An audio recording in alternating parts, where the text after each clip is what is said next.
You have been behind the scenes, hitting niggas' baby moms, sending money to niggas' baby. Yo, dog, you been back and sending messages to this nigga's wife. Academics has a lot of money. Drake has a lot of money. But I have something that neither of them have. And that is called real friends. It should be his fans. The OVO dudes that came up in street urban culture should be the ones putting the petition, said, we love you, homie. You need to take this down. Y'all shouldn't even be listening to Cuz record till he took that down. Oh, brother, this guy stinks. That's why this nigga be going at Drake. That's a good point. Right. I was really looking forward to like Drake album this week, man. I don't know, like May 15th. I'm here for it. Stop it. Get some help.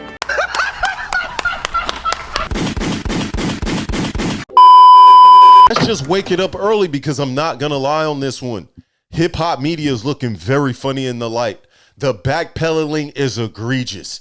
It's blatant. It's not even strategic. It's in your face, nasty levels of work around the Drake ICEMAN album.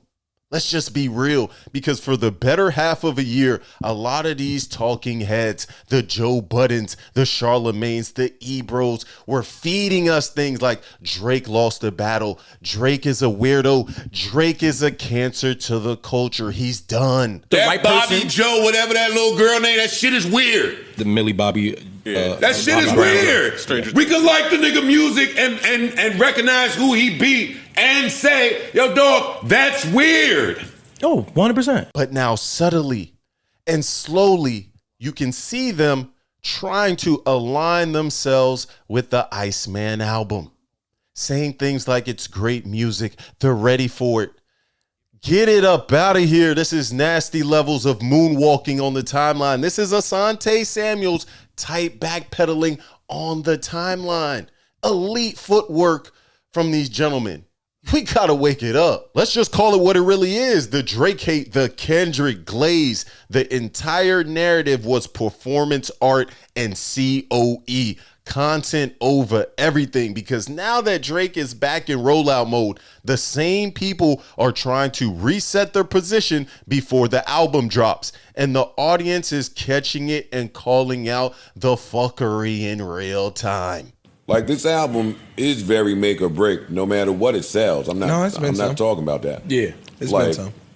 This is, I would think, is a really important release for him, which is probably why he's focusing on. It's not really just about the music. This was about the narratives. This was for engagement and controlling the conversation. Because what did we watch? Hip hop turned into courtrooms, think pieces, and moral debates. Everybody became a judge, a therapist, or some type of FBI investigator. And who's he going to colonize?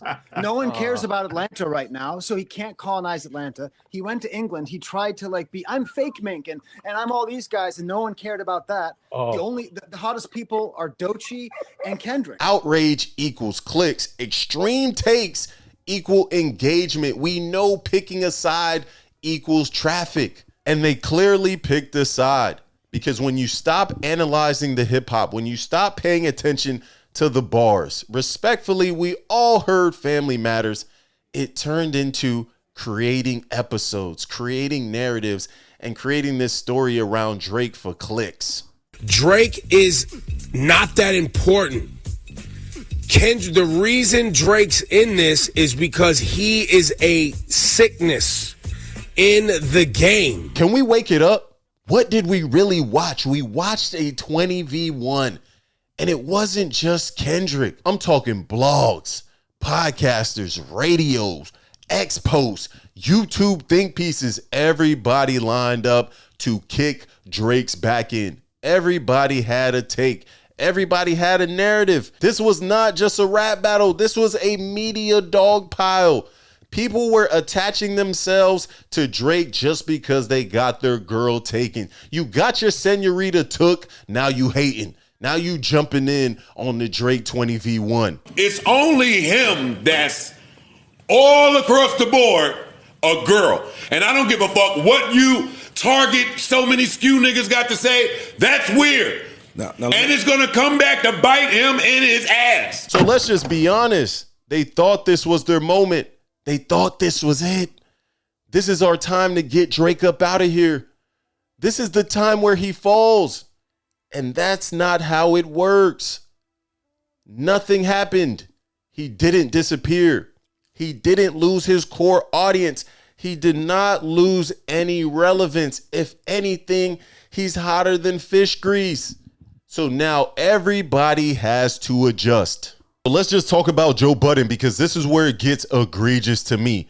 We literally have Joe on camera dancing and celebrating to Not Like Us, a song calling Drake a certified PDF. Now, what are we doing here? Let's just hold on, because if this was a real stance, if that was real outrage, why are you dancing? Why are we celebrating? Why is this content?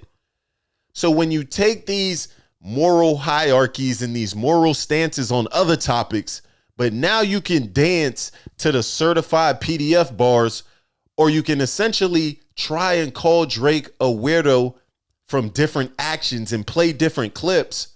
What are we doing here? This is when Drake had the show in Denver and brought the 17-year-old up there and said, "You don't look 17, you thick. Look at all this." That's what he's saying. I mean, I know, but listen, 17. I had fun. I don't know if I should feel guilty or not, but I had fun. Like the way the breast feels. Joe, turn that off. No, I'm tired of niggas telling me to shut the fuck up. Every time I'm telling you where some killer conscious nigga's brain is gonna go if you keep playing with him. It's too many of these incidents that exist. Now they waiting on the album. Now they want to put it behind the paywall.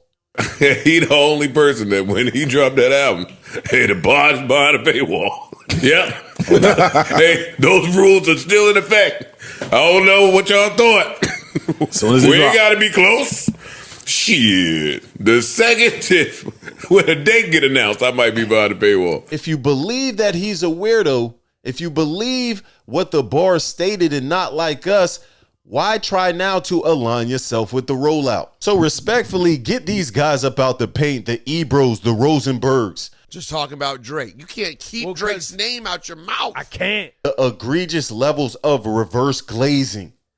You're aligning yourself with the album.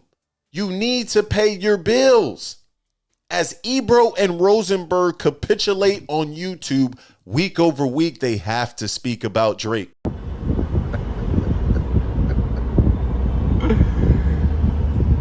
They're going to talk about that album, and they can't come off as oblivious haters. So now they have to say, I like his music. Drake was on fire. Same concept with Joe Budden. Speaking to putting Drake behind a paywall.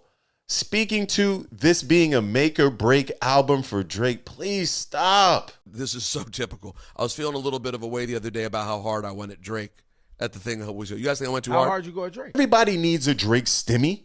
Everybody needs a little assistance from the ICEMAN. But at the end of the day, the way these men were talking throughout the beef was nasty.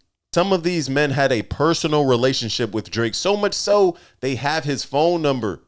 And yet they chose to essentially attach him to weirdo allegations. This is where Drake wins, because the ICEMAN rollout didn't just build hype.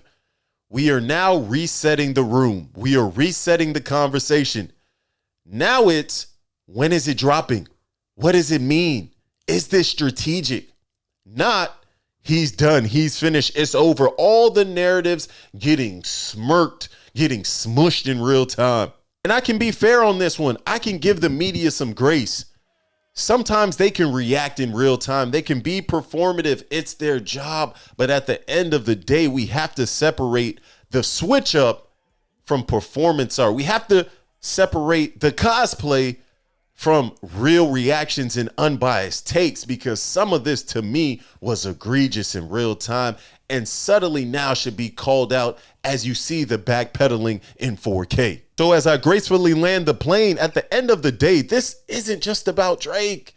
It's about how this narrative even got created, how the media moves so fast with the timeline, and how fast people switch up when the energy shifts. Because the same people who were dancing, the Joe Buddens, the Imanis, Who are you? We're dancing on your downfall are now preparing for his return. Jump in them comments and let me know what you think. Was the Drake hate real? Or was this a lot of content over everything? A lot of COE, a lot of cosplay and performance art on the timeline from these media talking heads. We have to understand that now as Drake is positioning himself to be Himothy, a lot of these guys are going to moonwalk back into a Drake stimmy. And I get it. It's your job. But at the end of the day, you could at least play it a little bit more subtle, a little bit more coy.